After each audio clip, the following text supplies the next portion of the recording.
Pagi hari ini saya akan berbicara tentang active surrender. Ya, apa itu active surrender? Mari kita baca di dalam satu perikop ini, ayat 9 sampai ayat 14. Matius pasal 12 ayat 9, sudah semua? Di sana lembaga Alkitab menulis dengan judul Yesus menyembuhkan orang pada hari Sabat. Kita baca saja. 2, 3. Setelah pergi dari sana, Yesus masuk ke rumah ibadah mereka. Karena itu boleh berbuat baik pada hari Sabat. Lalu kata Yesus kepada orang, ulurkanlah tanganmu, dan ia mengulurkannya. Maka ulirlah tangannya dan menjadi sehat seperti tangannya yang lain. Lalu keluarlah orang-orang Farisi itu dan bersekongkol untuk membunuh dia. Ya, kita tentu sudah tahu alur cerita ini ya. Di sana dikatakan sebenarnya pada zaman itu tidak boleh melakukan apa-apa pada hari Sabat. Nah, sedikit saya cerita tentang satu perikop ini. Orang-orang Farisi bertanya kepada Yesus. Pertanyaan ini sebenarnya hanya menjebak Yesus saja. Di ayat 10 bagian B di sana dikatakan pada zaman itu tidak boleh melakukan apa-apa. Nah, di sana dikatakan, bolehkah menyembuhkan orang pada hari Sabat? Sebenarnya saudara, maksud dari orang-orang Farisi ini, mereka tidak benar-benar mencari sebuah kebenaran, tetapi ingin menjebak Yesus agar melanggar hari Sabat. Nah, jika Yesus berkata boleh pada waktu itu, mereka akan menuduh melawan Taurat. Jika Yesus berkata tidak boleh, maka dia tidak menunjukkan belas kasihan. Nah, di sana apa jawab Yesus, saudara? Di ayat 11-12. Maka Yesus menjawab dengan sebuah perumpamaan. Saudara, hikmat Yesus itu sungguh luar biasa. Yesus hanya menjawab orang Farisi dengan hanya sebuah perumpamaan yang sangat sederhana. Yesus memberikan contoh yang sangat sederhana. Memang ketika Yesus memberikan sebuah perumpamaan yang sangat sederhana, sangat masuk akal, sangat logika sekali. Di sana dikatakan, siapakah di antara kamu yang tidak akan menolong dombanya yang jatuh ke dalam lubang pada hari Sabat? Jadi maksud Yesus, jika mereka saja rela menolong seekor domba yang jatuh pada hari Sabat, mengapa tidak menolong manusia yang jauh lebih berharga? Hukum Sabat tidak dimaksudkan untuk menyusahkan manusia, tetapi untuk kebaikan manusia. Nah, setelah membuktikan bahwa menyembuhkan pada hari Sabat adalah benar, maka Yesus langsung bertindak. Luar biasa. Apa tindakan Yesus? Di ayat 13, kita perhatikan ayat ini. Ayatnya boleh ditampil terus di layar. Di ayat 13, ini yang menjadi poin kita, Bapak Saudara. Matius ayat 13 ya. Lalu kata Yesus kepada orang itu, apa di sana? Dikatakan, ulurkanlah tanganmu. Orang itu mengulurkannya, maka pulihlah tangannya itu menjadi sehat seperti tangannya yang lain. Saudara, saya berikan tema kecil dari ayat ini, membaca ayat ini, satu ayat ini, active surrender. Jadi menjadi fokus kita adalah ayat 13. Saudaraku, apa itu active surrender? Active surrender berserah secara aktif. Seringkali kita mendengar seseorang berkata begini, ketika dia mengalami beban berat, masalah besar dalam kehidupannya, saya berserah deh. Nah, ini tanda tanya antara dia berserah dalam keadaan, dia menyerah, dia mundur, atau dia berserah kepada Tuhan tetapi tetap bertindak. Ini menjadi pertanyaan. Tetapi yang di sini dikatakan berserah secara aktif. Nah, banyak orang berpikir bahwa berserah berarti pasif, hanya menunggu Tuhan bekerja tanpa kita melakukan apa-apa. Misalnya, ya kan? Misalnya ada orang yang ingin menurunkan berat badannya, ya, yang diet nih. Jadi dia bilang begini, Saya berserah pada Tuhan aja deh. Kalau Tuhan mau saya kurus, pasti saya kurus. Iya, nyatanya setiap hari dia pesan ayam goreng, dia minum minuman boba, Coca-Cola, manis-manis dan lain sebagainya.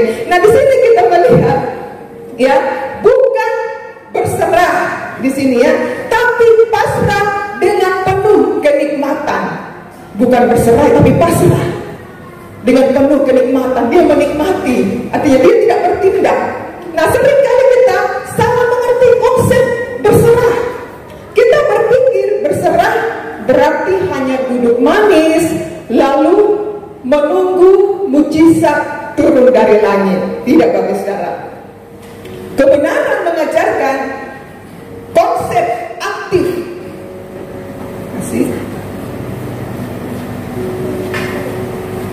Kebenaran mengajarkan konsep aktif surrender, berserah secara aktif dengan iman dan tindakan. Di ayat 13, Yesus memerintahkan orang yang lumpuh sebelah untuk mengulurkan tangannya. Yesus tidak mengulurkan tangannya, lo perhatikan di ayat ini, tapi memberi sebuah perintah. Wow, luar biasa. Ulurkanlah tanganmu. Di sana dikatakan, ini menunjukkan bahwa kesembuhan terjadi bukan hanya karena kuasa Tuhan, tetapi juga karena tindakan iman orang itu. Respon dari orang itu. Hari ini kita akan belajar ada beberapa poin penting bagaimana berserah secara aktif kepada Tuhan dalam berbagai aspek kehidupan kita.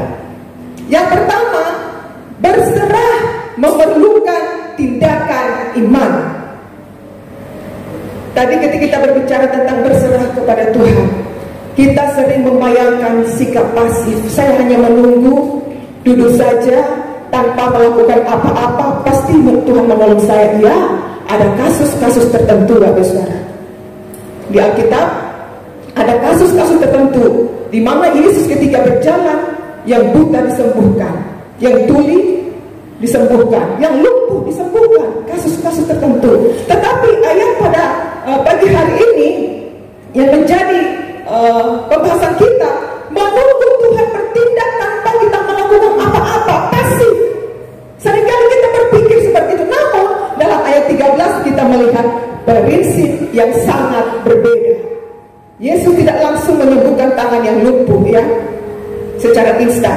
Sebenarnya saudara, ketika orang yang datang, di sana dikatakan di ayat yang pertama, di mana orang itu datang? Di tempat ibadah. Orang itu sedang berada di dalam gereja sampai sekarang, ya.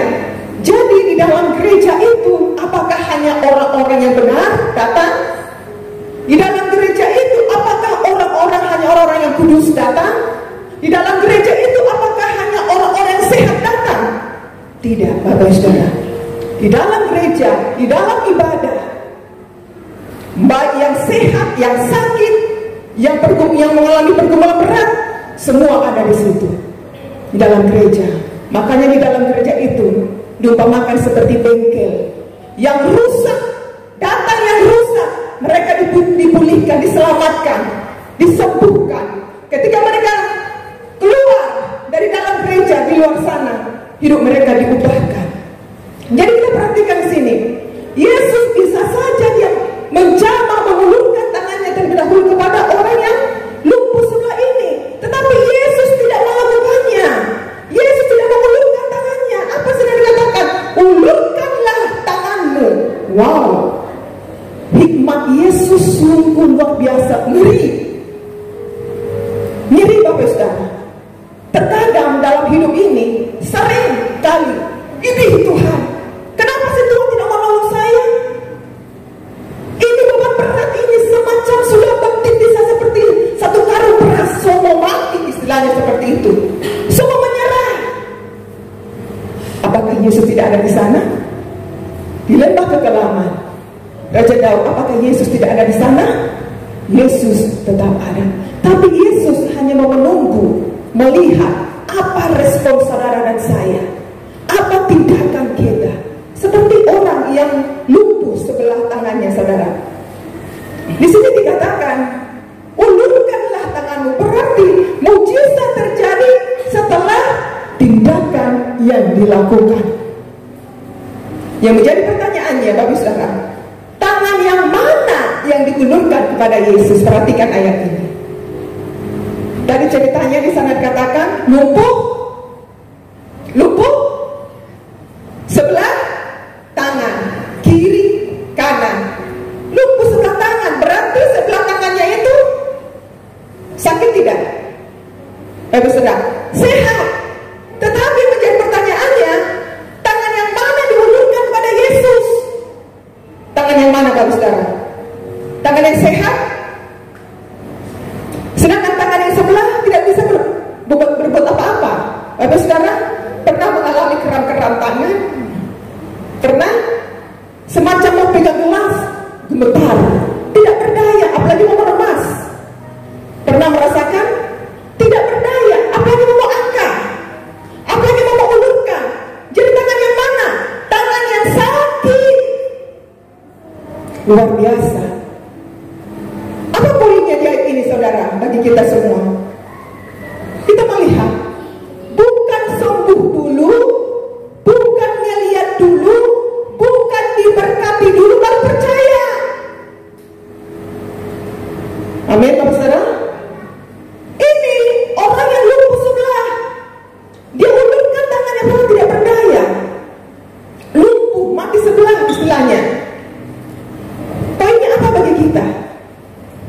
Ya, bukan sembuh dulu, bukan lihat dulu mujizat, bukan diberkati dulu baru percaya. Oh, berarti Yesus menolong saya. Yesus itu ada loh, Yesus itu hidup, buktinya saya diberkati. No, ini orang yang mati sebelah tangannya. Tidak. Kadang saudara dibutuhkan engkau masih berdarah-darah dulu. Engkau mungkin seakan-akan merasa lumpuh dalam kehidupan ini. Engkau mungkin merasa tidak bisa ngapa-ngapain. Tetapi dengan segenap tenagamu, dengan segenap imanmu, engkau mengerahkan kekuatanmu untuk dapat beriman dan bertindak. Amin, Bapak Saudara. Kadang kita diizinkan Tuhan berdarah-darah dulu, tidak bisa ngapa-ngapain. Tetapi dengan segenap kekuatan kita, dengan segenap iman kita, kita mengerahkan kekuatan terakhir kita. Untuk apa? Dapat melangkah, bertindak, dan percaya kepada Tuhan. Langkah iman dan percaya. Iman bukan hanya soal percaya dalam hati doang, Bapak Saudara. Oh, saya percaya dalam hati, saya percaya, tapi tidak melakukan apa-apa. Tetapi harus diwujudkan dalam tindakan yang nyata. Bayangkan jika orang itu meragukan, Yesus tak berkata, dia katakan begini, tangan saya kan lumpuh, mana bisa diulurkan, dan bisa ngapa-ngapain. Jika dia tidak berani mencoba, dia tidak mengalami yang namanya mujizat. Jika orang ini tidak berani mencoba bertindak, dia tidak akan mengalami yang namanya progres dalam hidupnya. Saudaraku, mengapa tindakan iman itu penting dalam hidup kita? Kebenaran berkata, iman tanpa tindakan adalah mati. Yakobus pasal 2 ayat 1 sampai 17. Seringkali sebenarnya Tuhan sudah menyiapkan jawaban doa bagi kita, tetapi Dia ingin kita mau melangkah, Dia ingin kita mau bergerak. Saudara, ada kerjasama. Sebenarnya hidup kita ada kerjasama. Karena apa? Karena kita adalah partnernya Tuhan. Saudara dan saya adalah partnernya Tuhan. Ada kerjasama. Seperti bos dengan karyawan, ada kerjasama. Saya katakan tadi, dengan kasus-kasus khusus, Tuhan bisa bekerja dengan kuasanya. Apa yang Dia tidak bisa lakukan, semua bisa Dia lakukan. Tapi ada hal-hal tertentu Tuhan izinkan kita untuk bertindak, bergerak. Ada bagian kita bagian yang Tuhan lakukan dalam hidup saudara dan saya. Saudara, satu contoh dalam Alkitab, perempuan yang sakit pendarahan. Berapa tahun dia sakit pendarahan? 12 tahun. Dia tidak hanya berdoa menunggu di rumahnya, tetapi pada awalnya dia salah jalan, dia salah bertindak. Dia pergi ke tabib-tabib lain untuk mendapat kesembuhan mujizat. Semua harta habis. Dia bertindak, dia berusaha untuk mendapatkan sebuah mujizat kesembuhan dalam hidupnya, tapi nihil. Tapi ketika dia hanya mendengar Yesus datang di kampung itu, saudara bayangkan, kalau perempuan ini hanya duduk saja, diam saja, menunggu mujizat tanpa sebuah tindakan, tidak akan terjadi namanya sebuah terobosan dalam hidupnya. Tetapi perempuan ini, dia melangkah, dia berjuang melewati kerumunan orang banyak. Bahkan dia merayap di tanah, kesakitan. Untuk apa? Untuk mengejar, mendapatkan Yesus dalam hidupnya. Sehingga dia sampai menjamah jubah Yesus. Hanya menjamah jubah Yesus. Tuhan tidak menumpangkan tangannya. Yesus tidak mengulurkan tangannya kepada perempuan ini. Perempuan ini yang bertindak, mengejar Yesus. Dia memperoleh kesembuhan dalam hidupnya. Kalau perempuan ini hanya duduk-duduk, berdiam di rumah tanpa bertindak, dia tidak akan mengalami yang namanya breakthrough dalam hidupnya. Kalau perempuan ini hanya duduk-duduk, hanya menunggu di rumah, dia tidak akan mengalami yang namanya mujizat kesembuhan dalam kehidupannya. Saudaraku, kelumpuhan apa yang sedang kita alami saat ini? Kelumpuhan bukan hanya saja berbicara kelumpuhan secara fisik.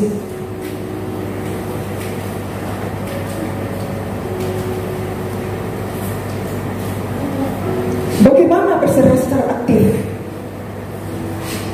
di dalam usaha kita, mungkin bisnis kita mengalami seperti lumpuh. Saya tidak tahu. Mungkin hubungan kita dengan Tuhan sudah mulai lumpuh sebelah. Mungkin engkau merasa gagal dalam bisnismu.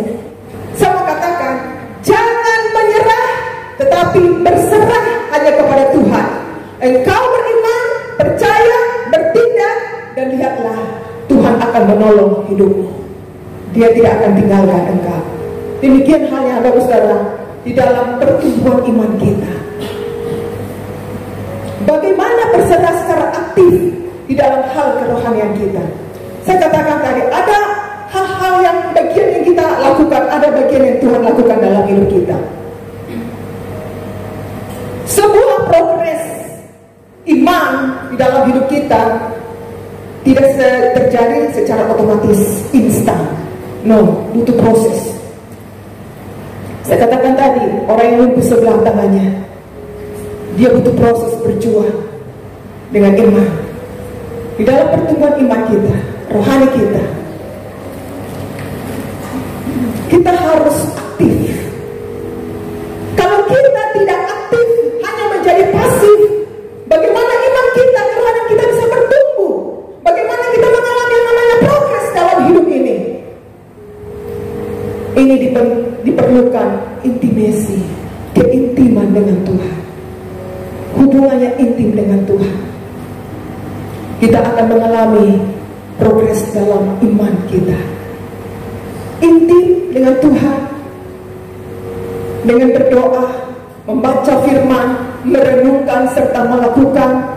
Engkau rajin datang ibadah, engkau setia datang ibadah, imanmu akan semakin bertumbuh. Engkau akan mengalami progres di dalam spiritualmu. Saudara, dengan bertindak melakukan ini, engkau akan mengalami namanya pertumbuhan iman, progres dalam iman kita. Terkadang memang iman itu bertumbuh lewat proses. Seperti tadi orang lumpuh sebelah, lewat proses, lewat penyakit, lewat tantangan dalam hidup ini. Tuhan izinkan, Tuhan pakai itu untuk memproses, untuk membantu kita supaya menghasilkan yang namanya sebuah progres dalam dalam hidup ini. Proses menghasilkan sebuah progres, tentu dengan tindakan. Bagaimana berserah-serah aktif dalam pelayanan, memiliki hubungan yang intim dengan Tuhan. Saudara, skill tidak hanya cukup kita andalkan dalam pelayanan, melayani. Skill, pengetahuan, ya Tuhan akan pakai. Tetapi yang terlebih penting dalam hidup ini adalah hubunganmu dengan Tuhan. Bagaimana keintiman kita setiap harinya dengan Tuhan akan menentukan kita bagaimana tampil di tempat ini.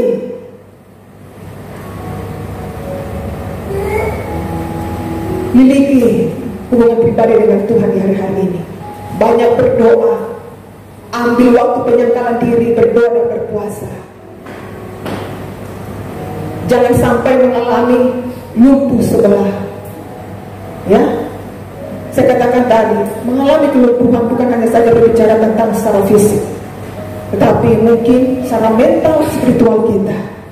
Jangan sampai kita mengalami lumpuh sebelah. Melayani tidak lagi dengan sukacita. Melayani tidak lagi dilandaskan dengan kasih kita kepada Tuhan sebagai bukti kasihnya kepada saudara dan saya yang sudah diselamatkan.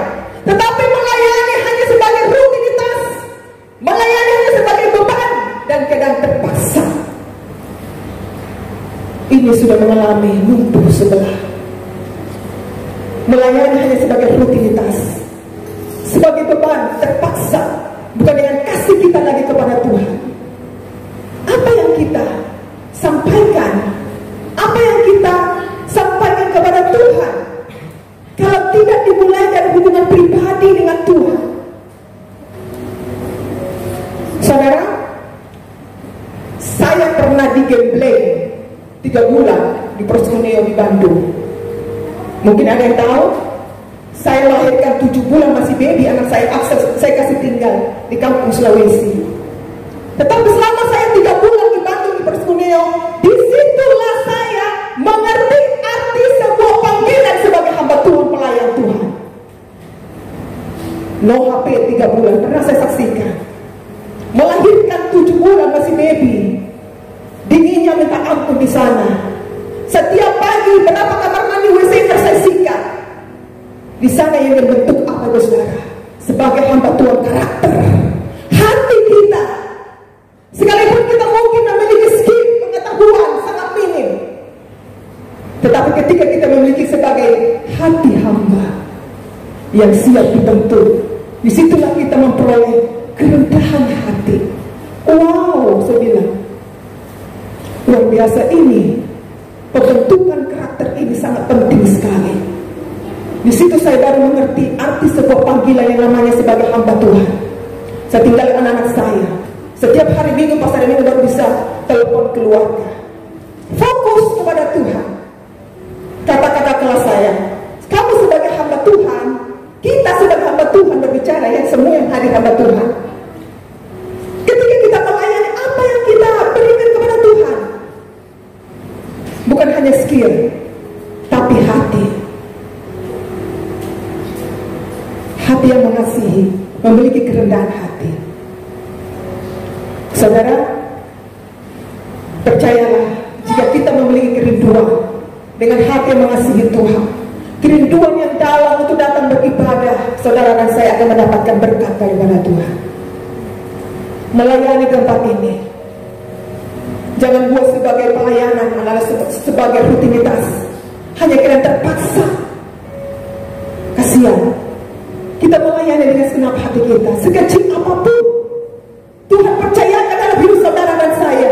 Mari kita giat setia melakukannya untuk hanya Yesus saja, bukan untuk manusia.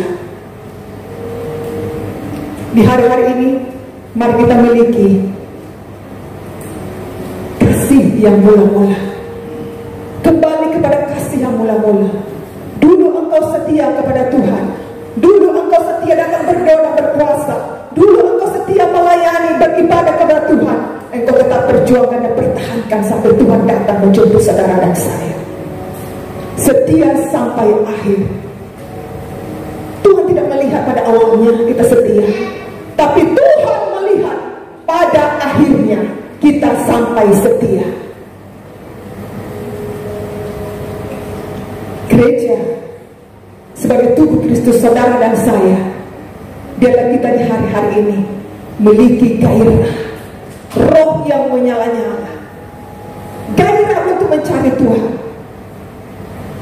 Gereja tidak menjadi pasif, tapi aktif.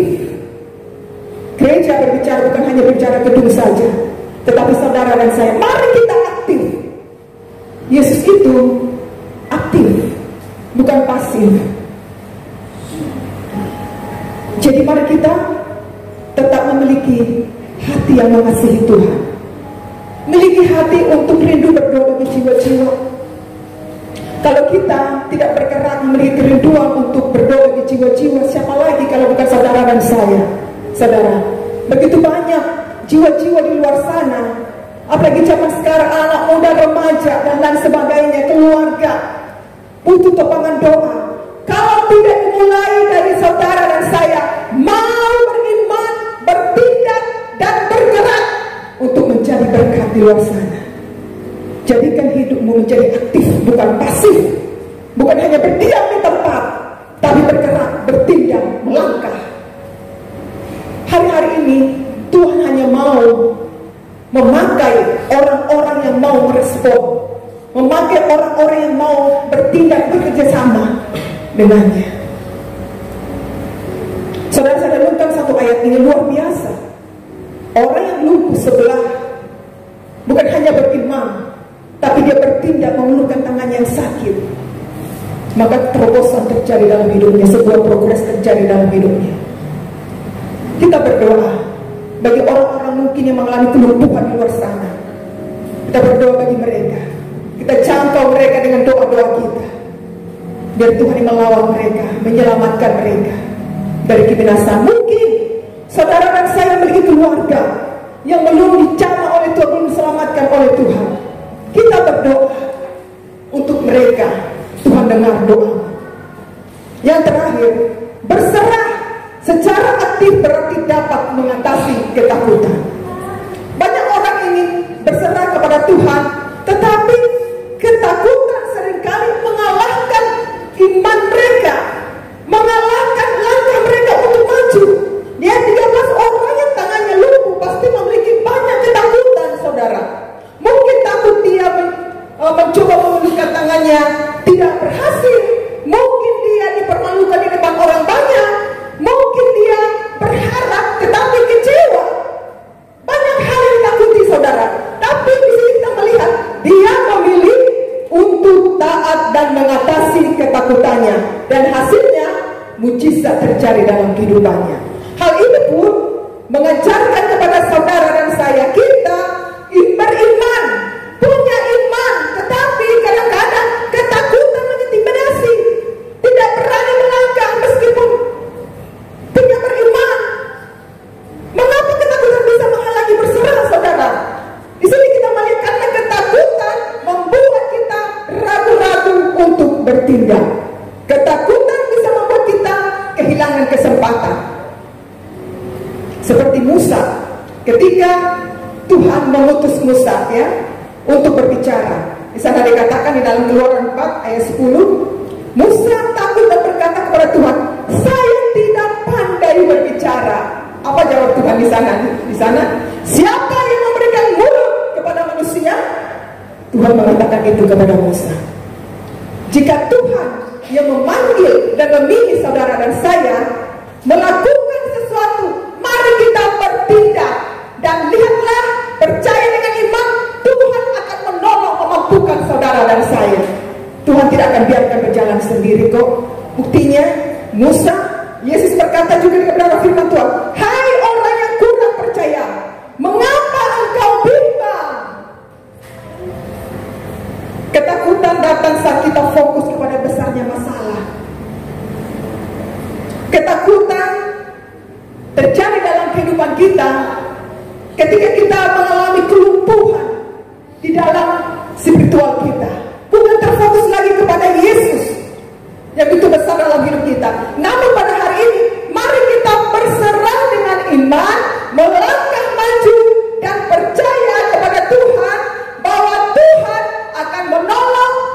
memberikan progres, memberikan mujizat bagi saudara dan saya. Saudara, 90% hal yang kita takuti tidak pernah terjadi, hanya mengintimidasi. Jadi semua katakan ketakutan datang saat kita terfokus kepada besarnya masalah. Tetapi fokuslah kepada besarnya Tuhan di dalam hidupmu, bukan kepada besarnya masalah yang kau hadapi, Bapak Saudara. Lihat seperti orang yang lumpuh sebelah tangannya, dia tidak fokus kepada kelumpuhan yang dialami, tapi dia fokus kepada Yesus di depannya. Dia beriman, percaya, bertindak, dan sebuah mujizat terjadi dalam kehidupannya. Tepuk tangan bagi Tuhan Yesus. Miliki iman, bertindak, percaya dia di sana ada mujizat. Tuhan akan menolong. Kita beriman, jangan stuck di tempat, jangan pasif. Saya percaya Tuhan, Engkau akan menolong saya. Sekalipun mungkin itu tidak bisa di pemenangan manusia, tetapi bagi Tuhan tidak ada yang perkara mustahil. Amin. Tuhan Yesus memberkati. Renungkan kebenaran firman Tuhan pada pagi hari ini. Tim personal saya undang untuk maju ke depan.